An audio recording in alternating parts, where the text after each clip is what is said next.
USC coach Clay Helton wastes no time making some staff changes. With the Los Angeles Times, I'm Lindsay Theory. This is Gary Klein. A day after the Trojans lost to Stanford in the Pac-12 championship game, Helton fires defensive coordinator Justin Wilcox, defensive coaches Chris Wilson and Keith Hayward, and offensive line coach Bob Connolly. Gary, we knew some changes were bound to happen, but did you expect these particular changes?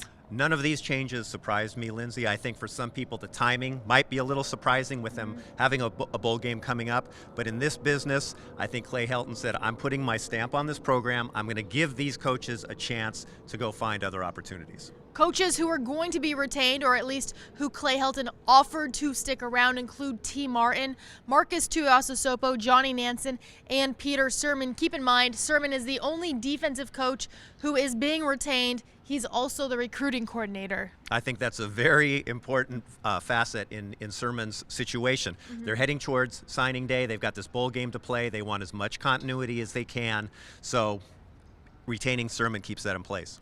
The bowl game, USC will play Wisconsin December 30th at the Holiday Bowl. Who is going to coach this team?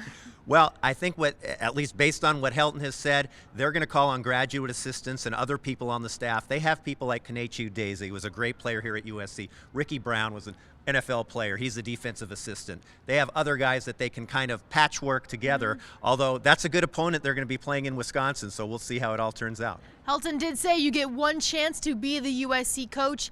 He must get these next hires right. With the Los Angeles Times, I'm Lindsay Theory. This is Gary Klein. Be sure to keep it on the Times for the latest as USC staff changes continue to evolve.